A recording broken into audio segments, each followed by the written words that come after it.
அடுத்த ஒரு எழுத்து ஆ ஷீன் வலது கரத்தில் இருக்கிறது.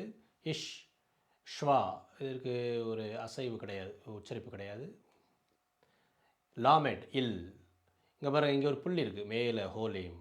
அல் ஓ, மெம், இம். மெம்முக்கு மேலே ஒரு புள்ளி இருக்கிறது ஓ. ஹே, இது அவ்வளோ உச்சரிக்கப்படாது. ஹே கடைசியில் வந்தால் உச்சரிக்கப்படாது. ஷ்லோமோ, ஷ்லோமோ, ஷ்லோமோ. அது என்னென்னா சாலமோன் என்று பொருள். சாலமன், சாலமன். ஷாலோம் அதில் வர்றது. ஷாலோம்னா அமைதி, அமைதியின் மேன் ஆஃப் பீஸ். சாலமோன் அப்படின்னா மேன் ஆஃப் பீஸ். ஒரு அமைதிக்கான ஒரு நபர், ஒரு அமைதியின் அரசர், அது போன்ற ஒரு பொருள் அந்த சாலமோன் அரசர். அவரை பற்றி 2 சாமுவேல் 12, 24, 25 நாம் தொடக்கத்திலே நாம் பார்ப்போம். சாலமோன் தாவீது மற்றும் பெத்சபா இவர்களுடைய புதல்வன். அடுத்த வார்த்தை யெகோஷுவா. யோட், இ, ஷ்வா 2 புள்ளி எடுத்திருக்கிறது. அதுக்கு உச்சரிப்பு கிடையாது. இது ஹே, இஹ். இது வாவ், வாவ் மேலே ஒரு புள்ளி இருக்கிறது. அதுக்கு ஹோலேம். அது இப்படி வந்தால் ஓ என்று பொருள். ஓ என்று உச்சரிக்க வேண்டும். ஷீன் வலது பக்கத்தில் புள்ளி இருக்கிறது. ஷ். இங்கே பாருங்க 3 புள்ளி இருக்குது. ஊ, கிப்பூட்ஸ் அப்படின்னு நாம் படிச்சிருப்போம். கிப்பூட்ஸ் ஊ என்று பொருள். இப்படி 3 புள்ளி இருந்துச்சுன்னா ஊ. இது ஆயேன், ஆயேன். ஆயனுக்கு பொதுவாக உச்சரிப்பு கிடையாது. நாம் ஏற்கனவே படித்திருப்போம். இந்த பட்டாக் ஆயின் வந்தால் முதல்ல இதை தான் உச்சரிக்கணும். அதுக்கப்புறம் தான் இந்த ஹே அந்த ஹேட் பட்டாக், ஆயின் பட்டாக் அப்படின்னா. அப்போ எப்பொழுதுமே நம்ம மெய்யெழுத்து உயிரெழுத்து, மெய்யெழுத்து உயிரெழுத்து, மெய்யெழுத்து உயிரெழுத்து இப்படி தான் வாசிப்போம். இது கடைசியில் வரும்பொழுது உயிரெழுத்து, அதுக்கப்புறம் மெய்யெழுத்து அப்படி வாசிக்கணும். அப்படி பார்க்குறப்ப பட்டா ஆ. சாதாரணமாக ஆயின் அதுக்கு உச்சரிப்பு கிடையாது. எப்போயாவது தான் உச்சரிக்கோம், ஆனால் பொதுவாக உச்சரிப்பு கிடையாது. சைலண்ட் லெட்டர், அதனால் அப்படி போட்டிருக்கோம். யஹோ ஷுவா, யஹோ ஷுவா. யோசுவான்னு சொல்கிறோம். பழைய ஏற்பாட்டில் பார்த்துருப்போம். யோசுவா அவருடைய பேர் தான் யெகோ ஷுவா. அவர் யாவே என் மீட்பு, யாவே என்னை மீட்கிறார் என்ற பொருள் அது தருகிறது. அதற்கு யோ, யா, இந்த யா அப்படிங்கிறது யாவே கடவுளை குறிக்கிறது. இன்னொன்று சொல்கிறார்கள் யெகோஷுவா. அது எனக்குரிய இந்த எபிரேய பேரின் மருவி வந்தது தான் ஏசு, ஜீசஸ், ஏசூஸ் அப்படி சொல்கிறோம்ல. அது கிரேக்கத்தில் ஏசூஸ் அப்படின்னு சொல்கிறோம். அதுக்கப்புறம் இயேசு, அது மாதிரி இந்த பேர்லேருந்து வந்தது என்றும் சொல்லப்படுகிறது. அடுத்து இ, யோட், இ. வாவ் அண்ட் ஹோலேம் ரெண்டு சேர்ந்து வந்திருந்ததுன்னா ஓ என்று உச்சரிக்கணும். சாமக் இஸ், சேரே, ஏ என்ற பொருள் வரும். இது பார்த்திங்கன்னா இது பே என்று வாசித்திருப்போம். அதனுடைய ஜோஃபிட் பே, அது இறுதி வரும்போது இப்படி தான் வரும், அப்படி வரும். அதில் புள்ளி இருந்தால் இப்போ, புள்ளி இல்லைனா இஃப், அது எஃப்பில் வரும். யோ சேஃப், யோ சேஃப். ஜோசப், இங்கிலீஷில் ஜோசப் சொல்கிறோம்ல, அதான் யோசேப்பு அப்படின்னு தமிழில் சொல்கிறோம். சேர்த்து தருபவர் அல்லது வளத்தை தருபவர்.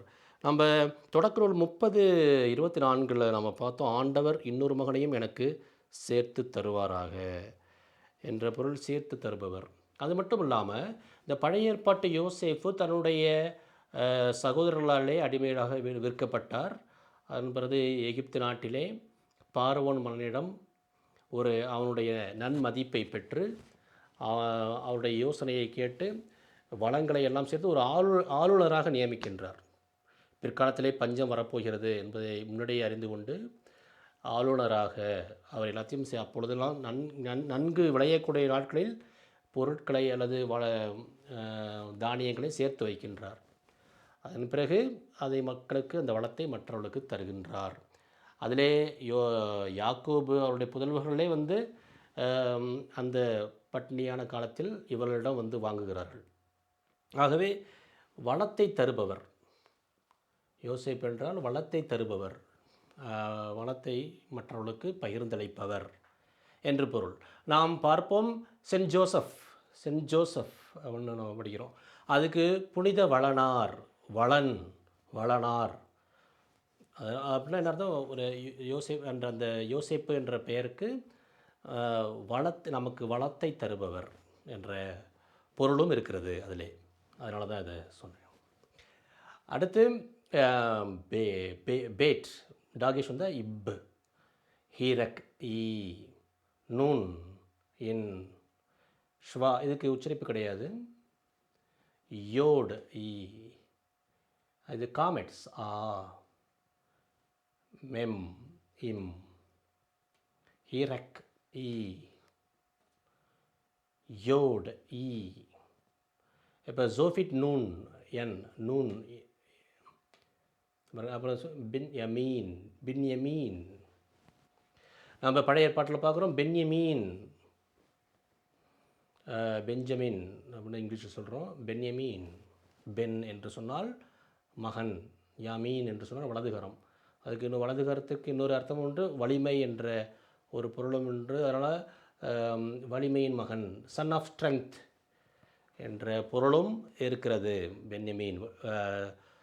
தொடக்க நூல் 35:18 இந்த பகுதியில் அவரை பற்றி வாசிப்போம். அதே மாதிரி அவர் தொடக்கத்திலே அவருடைய தாயார் ராக்கேல் வைத்த பெயர் பென் ஓனி, வேதனையின் மகன் அப்படின்னு. அதன் பிறகு அவருடைய தந்தை யாக்கோபு அவருக்கு பென்யமீன் என்று அழைத்தார் என்று வாசிக்கின்றோம். வலிமையின் மகன், வேதனை மகனில் வேதனையின் மகன் பென் ஓனி என்று பழைய பெயர். அதன் பிறகு பென்யமீன், வலிமை, அது வேதனையின் மகன் அர்த்தம், வலியின் மகன். எனக்கு ராக்கேல் சாக கிடந்து உயிர் பெறும் வேளையில் கிடந்ததால் அப்பொழுது அந்த மகன் பிறந்ததால் அப்பொழுது அந்த பெயர் வந்தது. அதன் பிறகு யாக்கோபு பென்யமீன் என்று அவரை அழைக்கின்றார், வலிமையின் மகன் என்று பொருள். இப்பொழுது அடுத்த எழுத்து வார்த்தையை பார்ப்போம். இவளுடைய பெயர்கள். இப்போ யோடு ஈ, இது ஹீரக் ஈ, ரேஷ் இர், ஷ்வா 2 தான், இதுக்கு உச்சரிப்பு கிடையாது. இம், மெம், இதுக்கு இது ஷ்வா, இதுக்கு உச்சரிப்பு கிடையாது. ஈ, யோடு ஈ. காமெட்ஸ் ஆ, அந்த ஹே இறுதியில் வந்தால் உச்சரிக்கப்படுவதில்லை.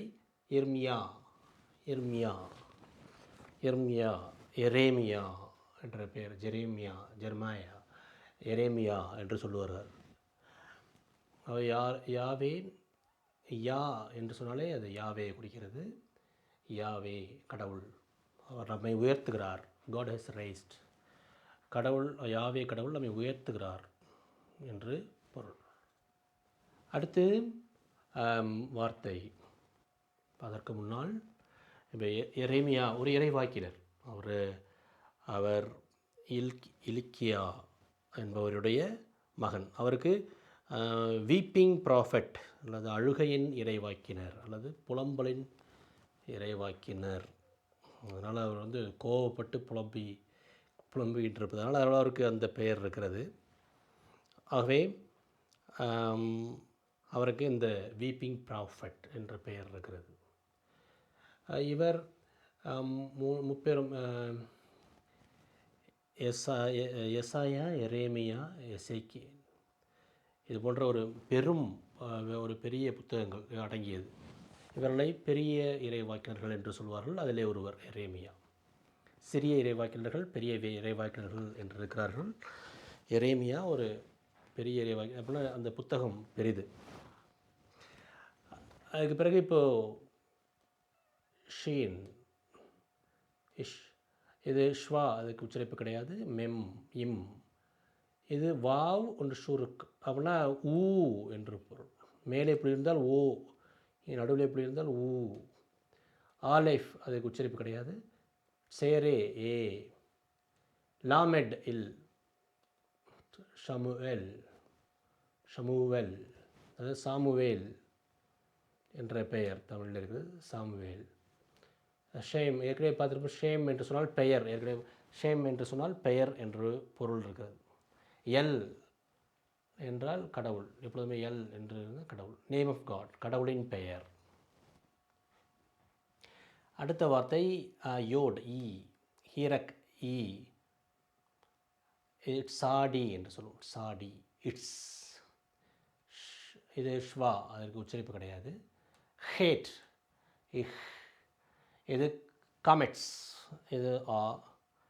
இது கோஃப் அல்லது கூஃப் என்று சொல்வார்கள், அதுக்கு இக். அப்போ இட்ஸாக், இட்ஸ்ஹாக், இட்ஸ்ஹாக் அப்படின்னா ஈசாக்கு என்று சொல்வது தான் நம்ம வந்து எப்படி சொல்கிறோம், இந்த உச்சரிப்பு ஈசாக்கு என்று தமிழ், ஐசக் அப்படின்னு ஆங்கிலத்தில் சொல்கிறோம். நகைப்பு, லாஃப்டர் என்ற பொருளும் இதற்கு இருக்கிறது. ஏனென்று சொன்னால் அவர் தொடக்க நூல் 21:5-6 நாம் படித்து பார்த்திருப்போம். மகன் ஈசாக்கு ஆபிரகாமுக்கு பிறந்த பொழுது அவருடைய வயதோ 100. அப்பொழுது சாரா, கடவுள் என்னை சிரிக்க வைத்தார் என்றும் இதை கேட்கும் அனைவரும் என்னோடு சேர்ந்து சிரிப்பர் என்றும் சொன்னார் என்ற வரி நாம் படித்திருப்போம். ஆகவே இந்த ஈசாக் என்று சொன்னால் நகைப்பானவர், ஒரு புன்னகை ததும்பியவர் அல்லது புன்னகை அல்லது நகைப்பு என்ற பொருள் இருக்கிறது அதில். அடுத்து யோடு, இ, வாவ், அப்புறம் ஹோலேம் ரெண்டு சேர்ந்துருந்தால் ஓ, நூன், இன், காமெட்ஸ், ஆ, டாவ் கடைசி எழுத்து, டாவ், இட், காமெட்ஸ், ஆ, நூன்,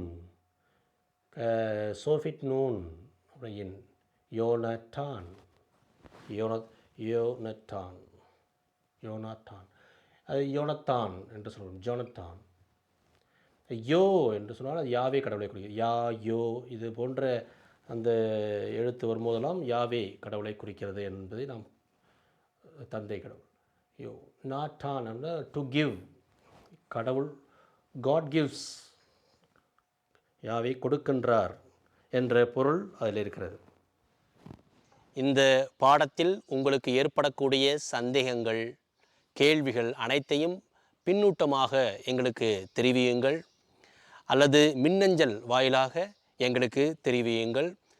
அதற்குரிய விளக்கத்தை அடுத்தடுத்த வாரங்களில் இந்த நிகழ்ச்சியின் மூலமாகவே உங்களுக்கு விளக்கி சொல்லுகின்றோம்.